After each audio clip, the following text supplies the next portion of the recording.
wait for you to do tarot on me. I'm doing it real hard. I know you will. So that brings us to our top 5 for today, which are the top 5 mistakes that people make with tarot. And I will reiterate that mistake is a strong word. It implies that there is wrongdoing. It's just like, if you want to put yourself in the best position to get the best reading possible, then maybe be aware of these things. So number 1, which I find super interesting, is not being aware of your strengths and weaknesses. Basically, that's saying that you are fully understanding of what tarot is and what it can do for you, and you're not over-promising. So is that something that you fear, that like if you're reading somebody's tarot, they like take it as at its word, and they're like, okay, I'm gonna go change my life. Yeah. Thanks, Sapphire. It's all your fault. Well, yeah, like that's why, like, before I read anyone, I always do my disclaimer, like, this is how I view it. This is how I hope you interpret this. Yeah. It's not supposed to be taken for a fact. Like, it's supposed to just show, and also like another way of looking at it is like it shows you how your future could look like if you continue the path that you're on right now. Like the future is always changeable. Like the future is not set in stone. And that's another like beautiful thing I think about like any divination technique in general. It's like, oh, like we have the power to change the future. So yeah. No, I mean, and taking the responsibility into your own hands, but also putting the disclaimer out to the person that you're doing it to with. Sorry, again, I'm making you so aggressive. But one thing that this says, and by the way, like any reading source material that you have on tarot reading is suggestion. Don't take, this is not Bible, you know? Not that the Bible is the Bible. So I was like, wait. Maybe it is. It is like the yeah, Bible. I guess it is. But it's that you have to be in tune with the person that you are reading, and the ability to improvise and not take the deck at face value is also super important, to see that, hey, I know this means this one thing, but it's possible that in this context, for this situation, it can mean something completely different, which I think is pretty cool. Yeah. This under the umbrella of knowing your strengths and weaknesses, time. Mm-hmm. People often ask, when am I going to get married? When am I going to have Right. kids? Yada yada. Mm-hmm. No, this is not a means of fortune telling. It's a tool for looking inside of yourself. Mm-hmm. So no, I guess is the answer to that one. Or something that like I've heard is that like, you know, asking yes or no questions is a waste of time. That's the next one on the list. Oh my goodness, I'm sorry, jumping ahead here. No, like within this one. Oh, yeah. So Killed it. What? Yeah. We got this.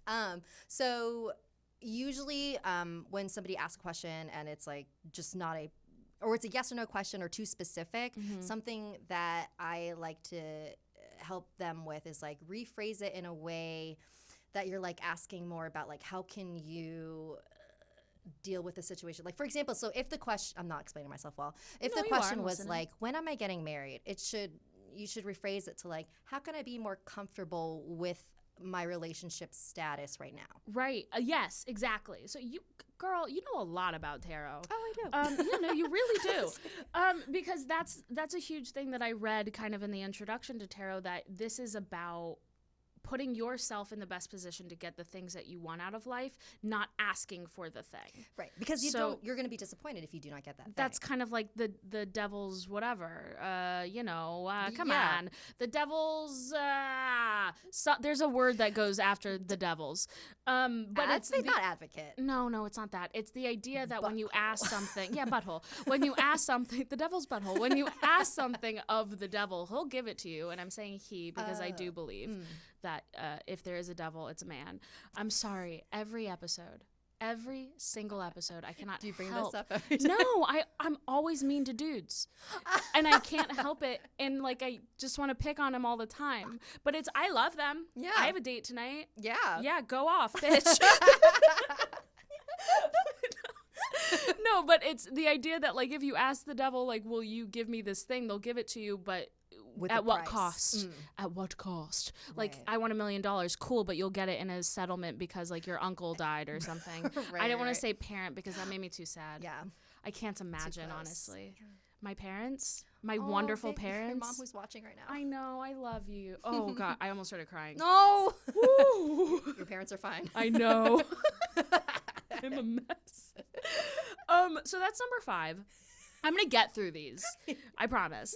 Number 4 is knowing your ethical boundaries, which is interesting. I don't know if I actually have those.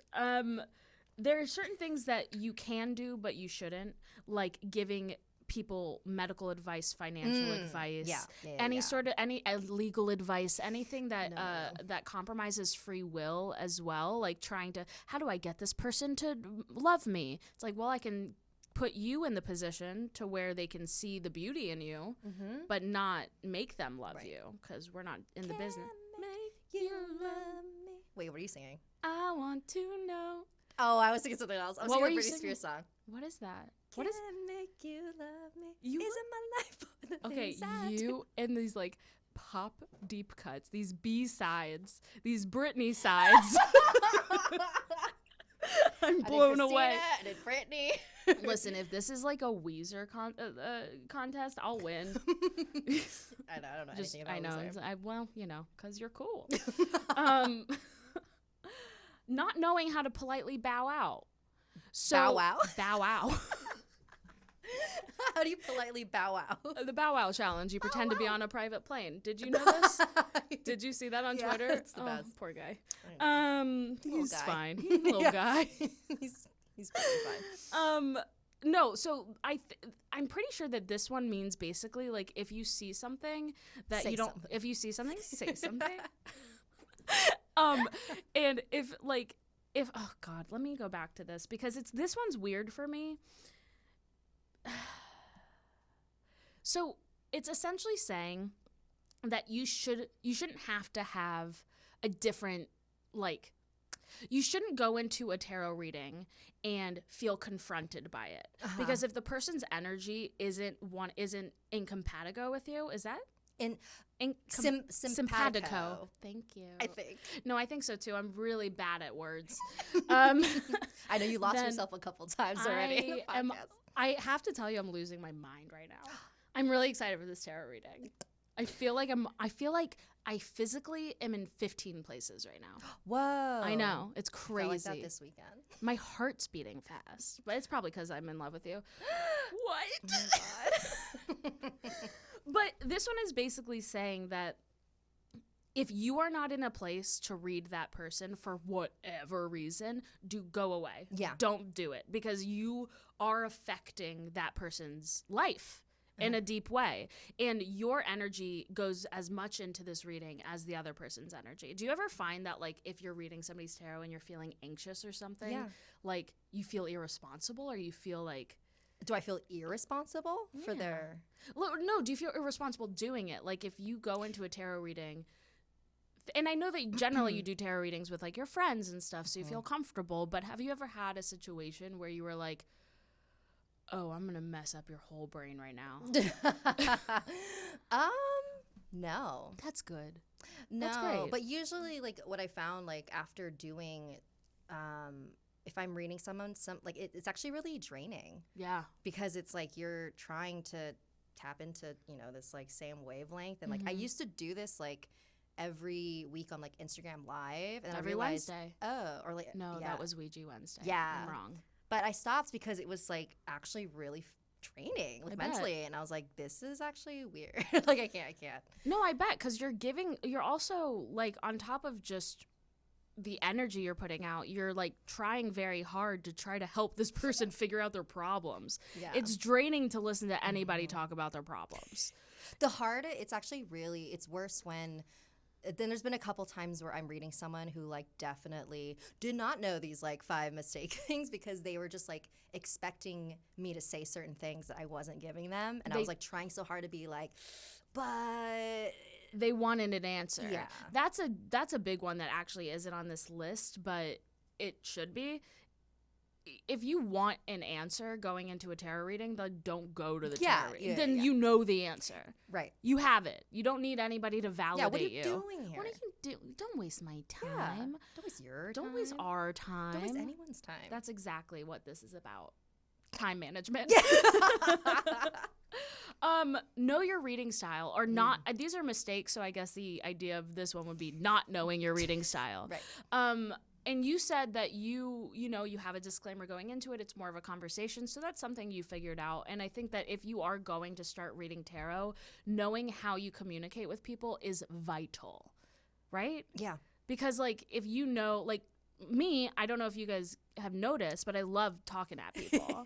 And I can't stop. And once it starts, it won't stop until my tongue decides to choke my own throat. So, like, maybe for me, I would be more of like I probably shouldn't read tarot. We've learned I'm much more of a Satanist. I mean, like, that's the problem with having, like, the kind of, not beliefs, because that is too strong of a word for what I have. Having the idea system of Satanism, it makes it difficult to read tarot because it is an inherently selfish thing, just to be like, it's just me in the world. That's it. So we'll see. Maybe I'll change. Maybe I'll become a mother and change. I'm pregnant. I'm not. I'm not. I don't want to I don't want to manifest that. I don't think